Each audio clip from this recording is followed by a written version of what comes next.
Good morning बच्चों, मैं दिनेश सिंह। आज मैं अपनी कक्षा में आप सबका स्वागत करता हूँ। मैं गणित विषय के अंतर्गत आज एक नए पाठ के साथ आपके सामने उपस्थित हूँ। मैं आज आप लोगों को लेसन 5 क्या यह एक जैसा दिखता है के बारे में बताने जा रहा हूँ। देखिए, चलो रंग की एक बूंद से पैटर्न बनाएं। तो हम रंग की एक बूंद से पैटर्न कैसे बनाते हैं? हम पहले एक कागज लेते हैं और उसे बीच से फोल्ड कर देते हैं। बीच से, जैसे ये मान लो एक प्लेन कागज है, इसको बीच से फोल्ड कर दिया। इसके बाद जो मोड़ वाली रेखा है उस पर हम स्याही की कुछ बूंद डालते हैं और उसको पुनः मोड़ करके दबा देते हैं और पुनः खोलते हैं, तो उससे एक चित्र जैसा बन जाता है। तो देखिए पैटर्न यहाँ पर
इस तरह से एक पैटर्न बन के आता है और एक पैटर्न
इस तरह से बन के आता है। तो देखिए, ये पैटर्न रंग की एक बूंद से बनाए गए हैं। तुम भी इसको बना सकते हो। इससे एक लाइन ऐसे खींची हुई है, इस पर भी एक लाइन हुई है और ये ऐसे। तो ये कह रहा है कि जैसे यहाँ पर दो पैटर्न बनाए गए हैं रंग की बूंद से, तो तुम लोग भी और भी पैटर्न रंग की बूंदों से बना सकते हो।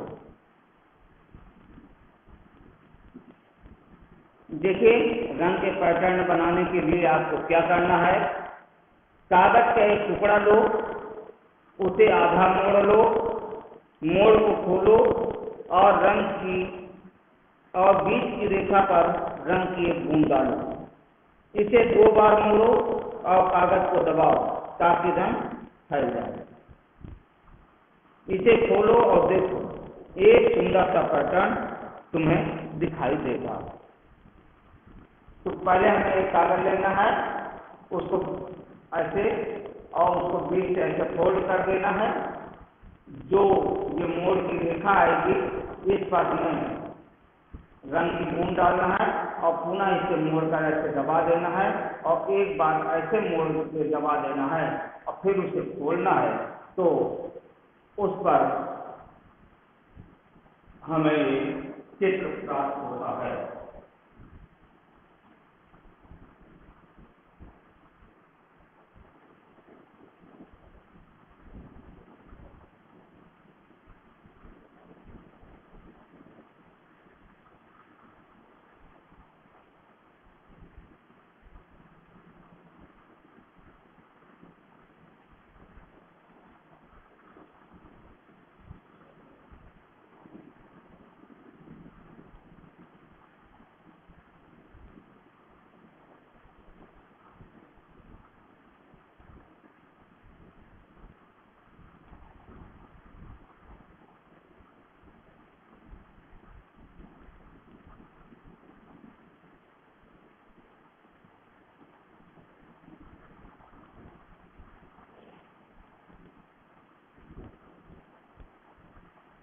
हमें इस तरह का एक चित्र प्राप्त हो जाता है।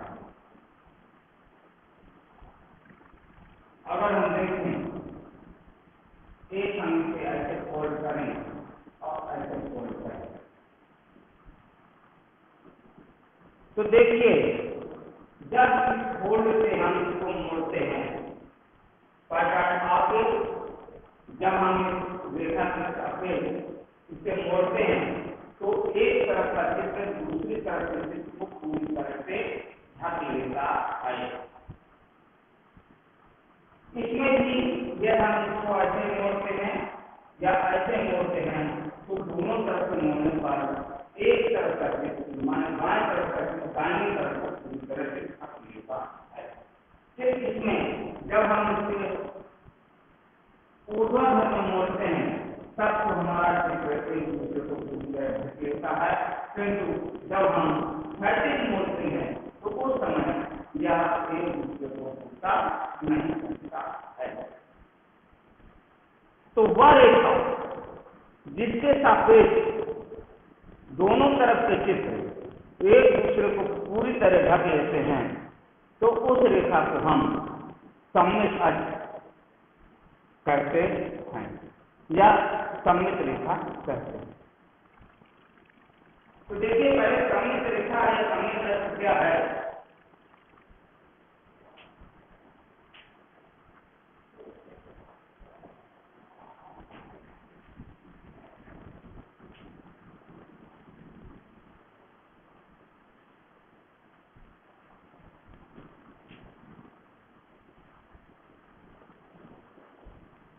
माने लाइन ऑफ सिमेट्री और इसके साथ सिमेट्री, ये क्या होता है? तो देखिए, वह रेखा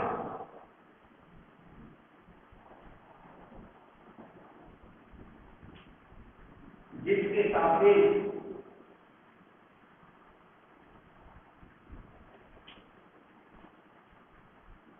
दोनों तरफ की आकृतियां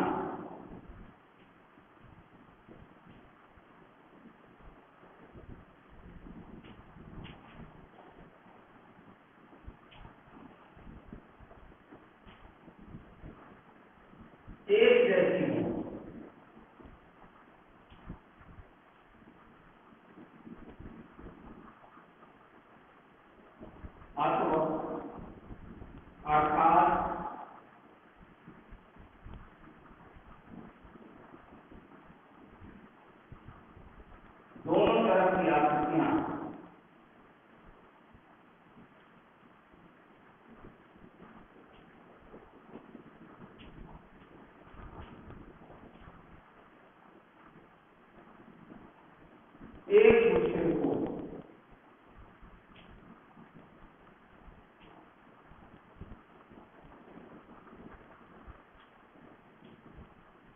ऊर्जा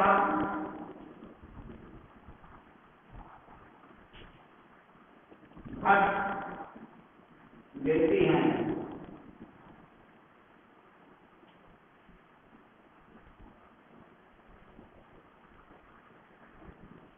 वह रेखा जिसके सापेक्ष दोनों तरफ की आकृतियां एक जैसी हों, अर्थात दोनों तरफ की आकृतियां एक दूसरे को उल्टा करती होती हैं, तो वह रेखा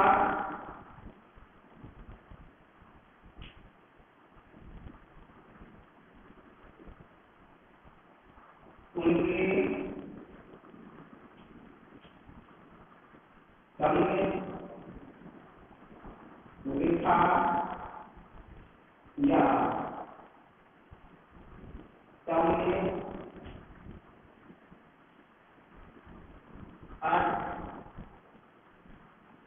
कहलाती है।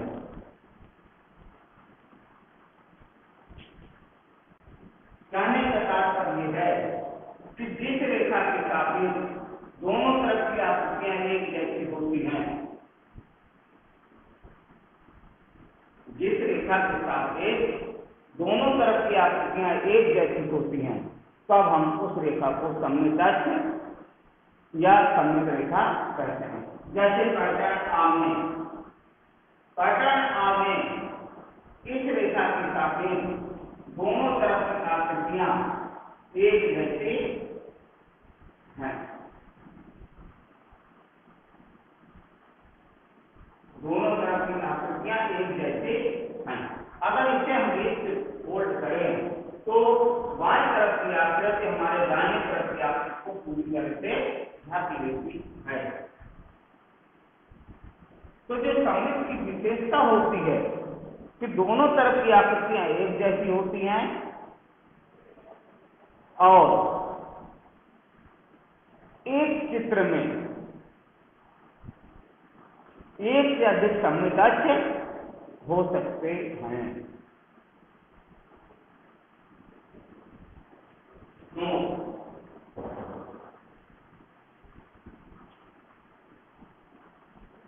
एक चित्र में एक से अधिक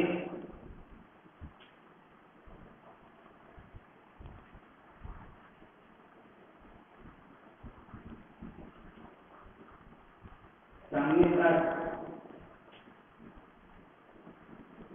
हो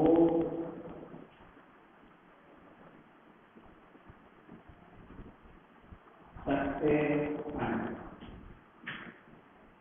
एक चित्र में एक से अधिक सममित अक्ष हो सकते हैं।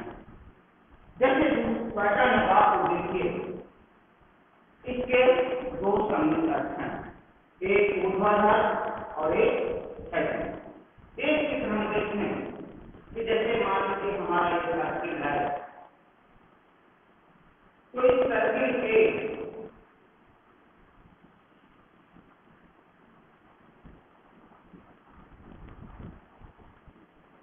तो हम कहीं से भी फोल्ड करें, हमारे दोनों तरफ की आकृति एक जैसी ही होगी।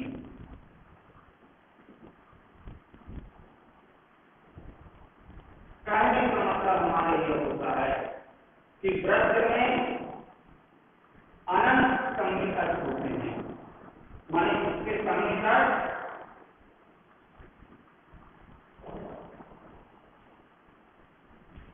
अनंत, माने वृत्त के सममित अक्ष अनंत।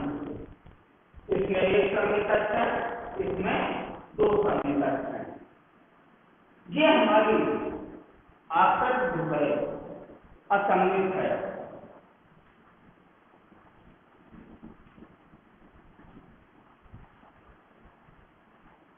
असममित आकृति क्या होती है कि रेखा के सापेक्ष दोनों तरफ की आकृतियां एक जैसी नहीं होती हैं।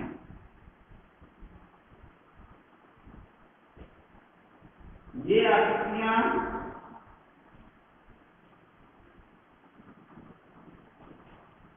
रेखा रेखा के सापेक्ष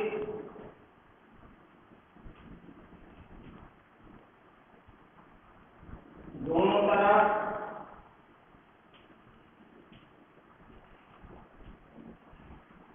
एक जैसे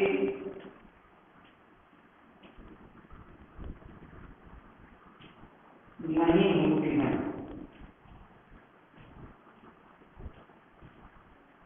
जैसे मान लीजिए हम एक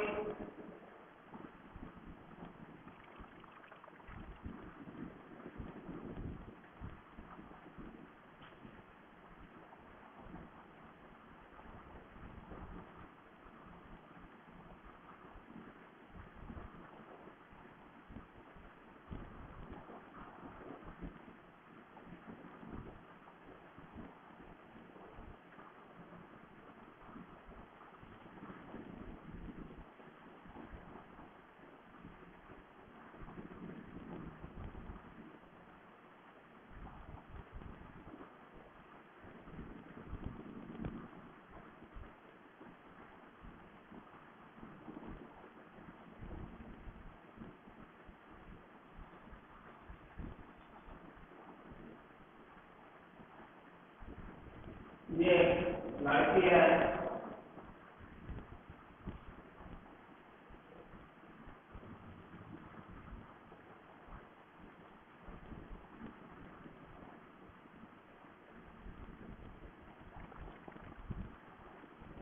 तो अगर हम ऐसे इस रेखा को डिवाइड करें तो हमारी ये सममित नहीं होगी, क्योंकि इस रेखा के सापेक्ष दोनों तरफ की आकृतियां एक जैसे नहीं होती हैं।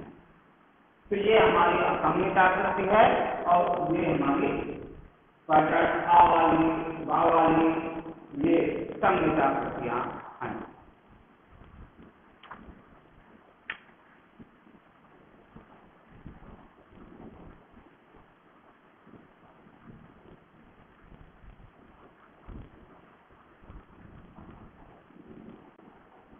और जो सममित की विशेषता होती है, यदि हम इसे आईने के सामने रखते हैं, मान लो इसका एक हिस्सा हम आईने के सामने रखें, तो आईने के दूसरी तरफ हमें एक आकृति पूर्ण समझ में आती है। फिर जो असममित होती है उसमें ऐसा नहीं होता है।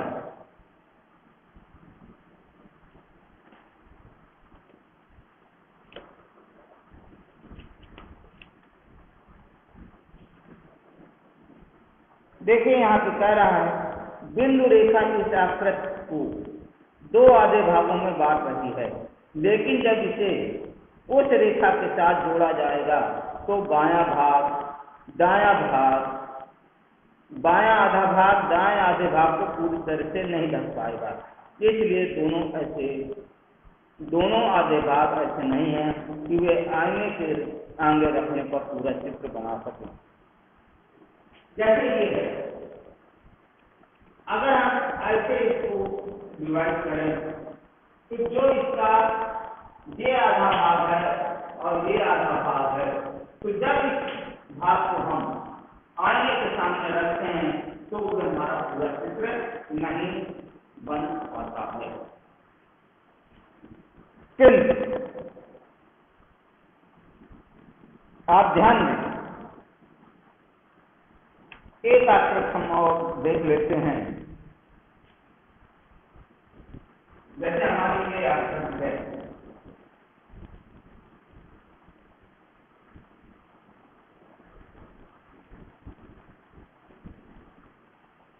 और इसको हम ऐसे मानो डिवाइड करते हैं।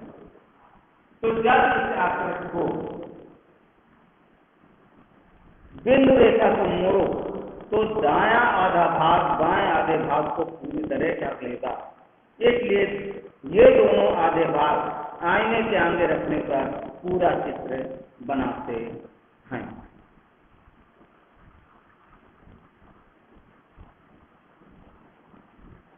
अगर इसके हम आधे भाग को देखें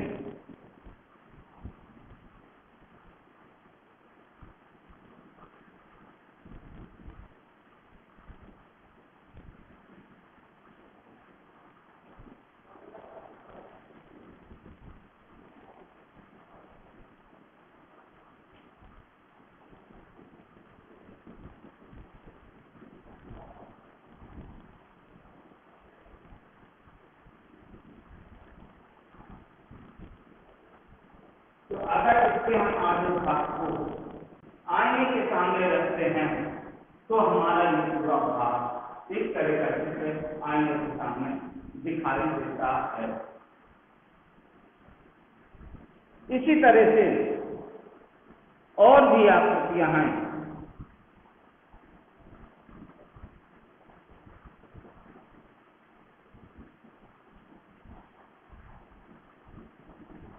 आप अपनी बुक्स में पेज नंबर 72 पर इन्हें देख सकते हैं।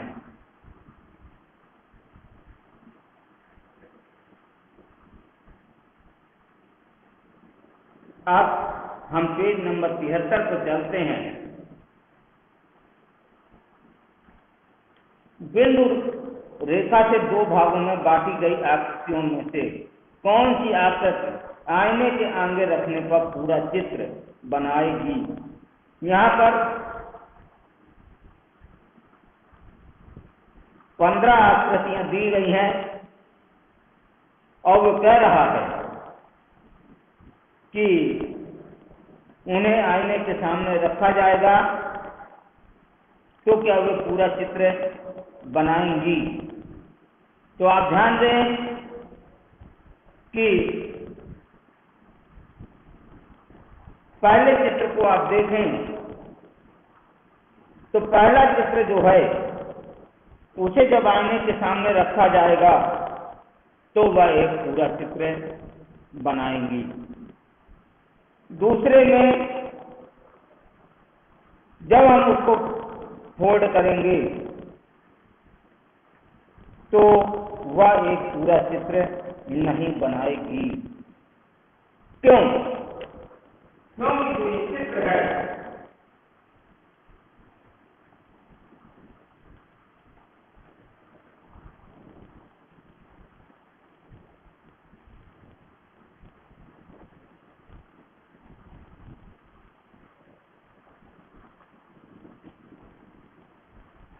वे इस तरह है कि अगर इसको हम ऐसे डिवाइड करते हैं और इसको आईने के सामने रखते हैं तो वे इस तरह का चित्र नहीं बनाएगी।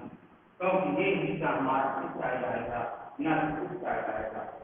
अगर हम ऐसे भी लें तो भी नहीं बनाएगी। तीसरा भी आईने के सामने एक पूरा चित्र नहीं बनाएगी क्योंकि एक साइड का हिस्सा ज्यादा चौड़ा है और दूसरी साइड पर कम। चौथा नंबर का चित्र आईने के सामने एक पूरा चित्र बनाएगी।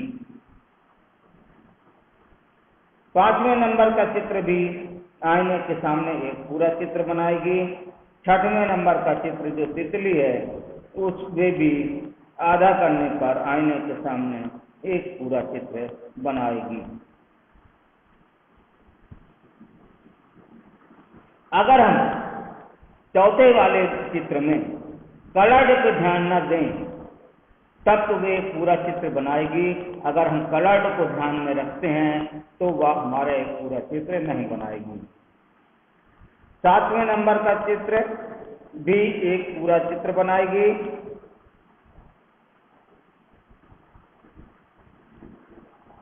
आठवें नंबर का चित्र भी एक पूरा चित्र बनाएगी।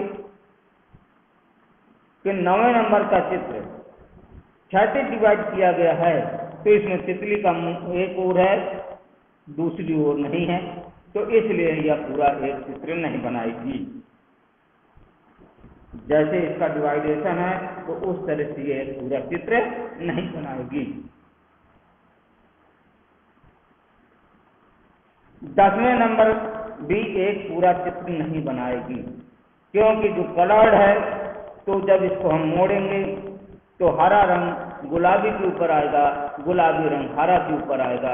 इस तरह से ये मैच नहीं करेगा।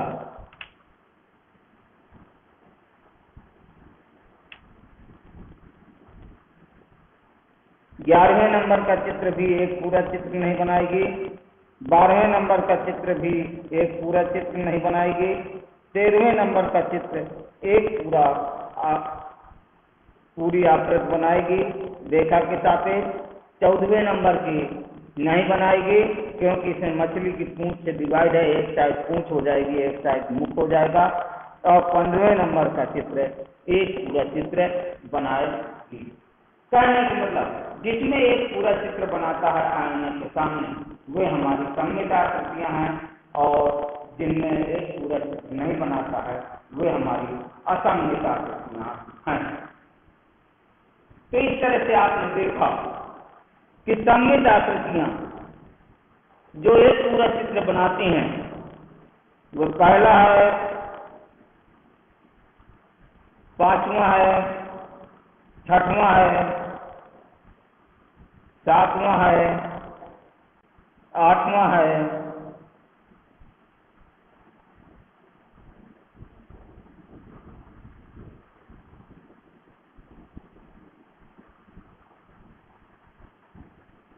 13वां है और 15वां है।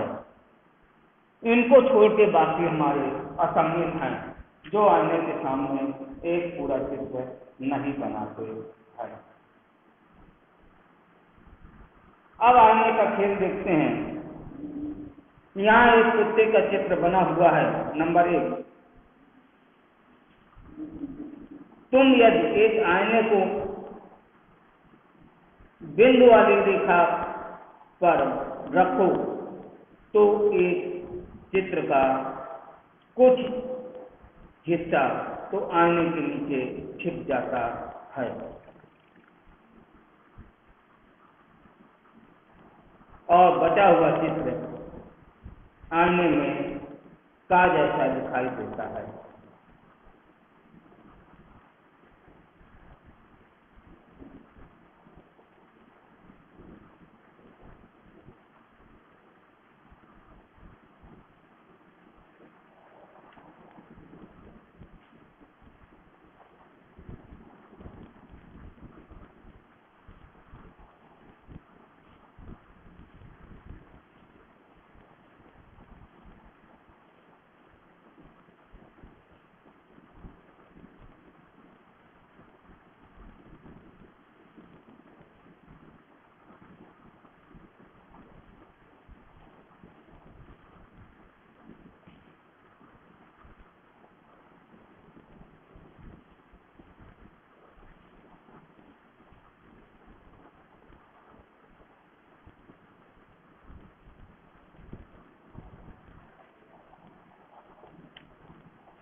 ये हमारा कुत्ते का चित्र है।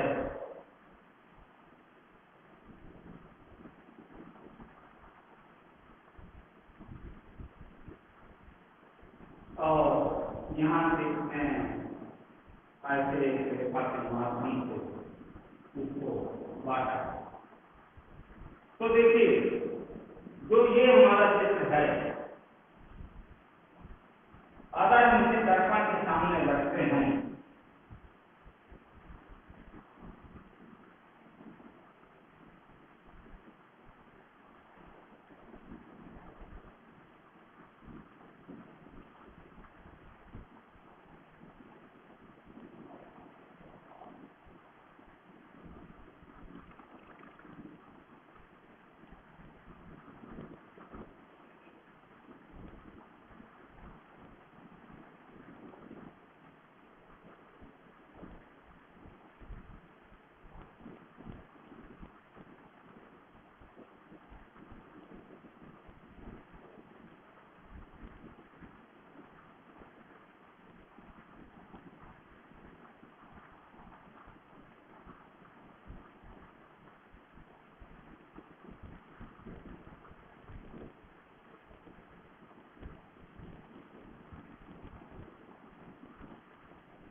ये हमारा इस तरह से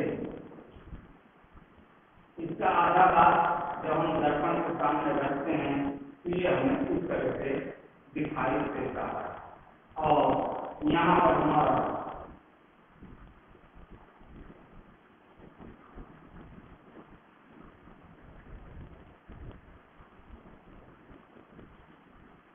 ये आईना लगा हुआ है।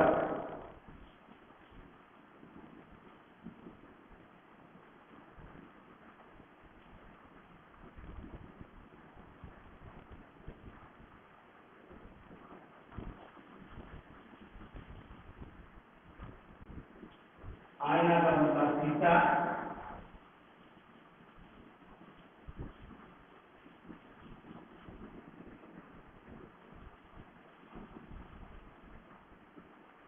तो इसका बाकी हिस्सा दब जाता है। ये हिस्सा हमारा इस तरह से इसे पूरा करता है।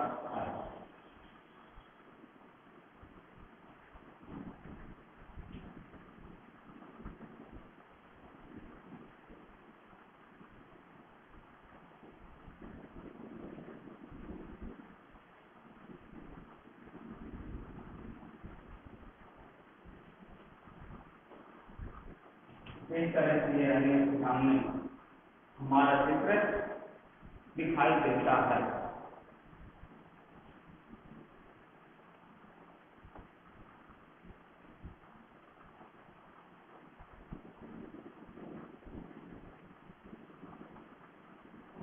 तो इस तरह से हम इसे सममित रेखा करते हैं या हम कर सकते हैं इस रेखा के सापेक्ष दोनों तरफ की आकृति एक जैसे दिखती है।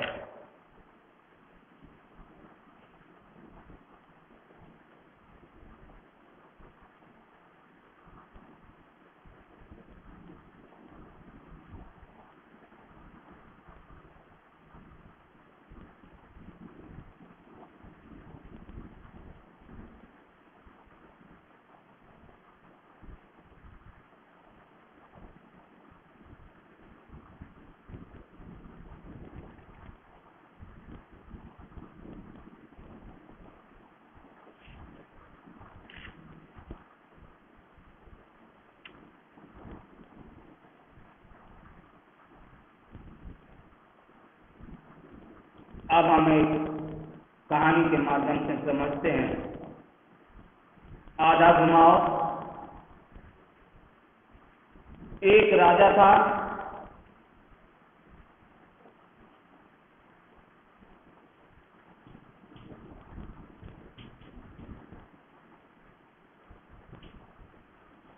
माने एक बटा को घुमाओ तो समझते हैं। एक राजा था। राजा बहुत परेशान था क्योंकि कोई चोर उसकी तिजोरी में से कीमती हीरे जवाहरात चुरा कर ले जाता था। राजा की तिजोरी देखने में ऐसी थी। जो राजा की तिजोरी थी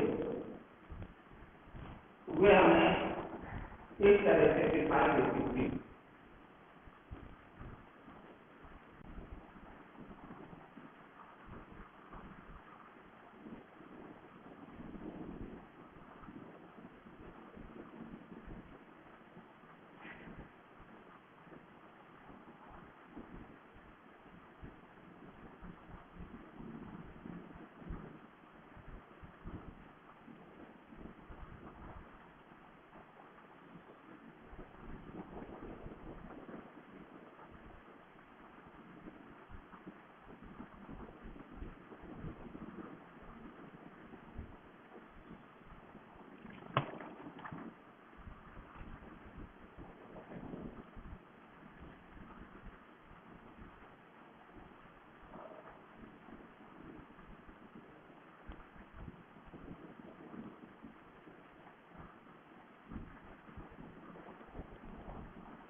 ये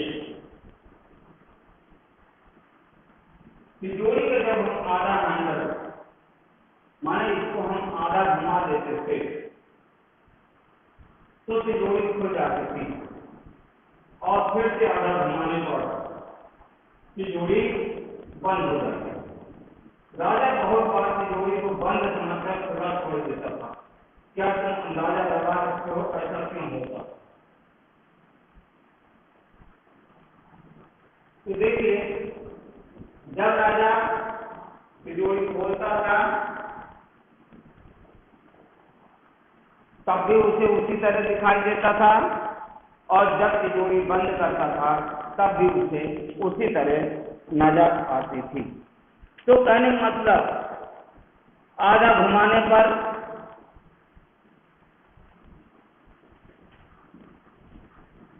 भी उसी तरह से दिखाई देता था और बंद करने पर भी उसी तरह दिखाई देता था।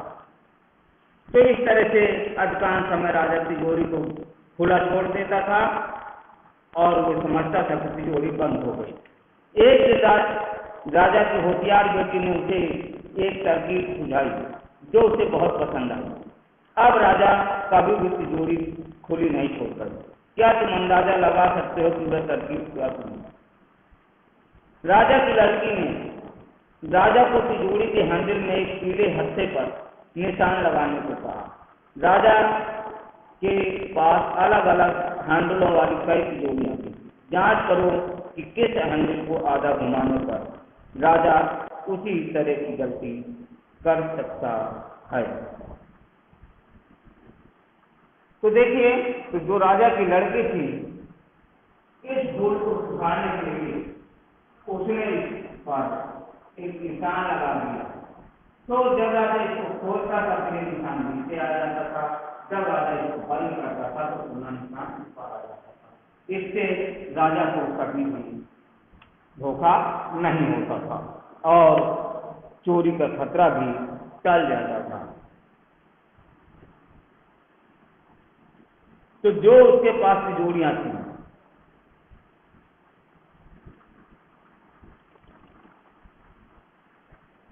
तो उन पर उसने एक निशान लगा दिया जिससे कि वह गलती ना हो सके।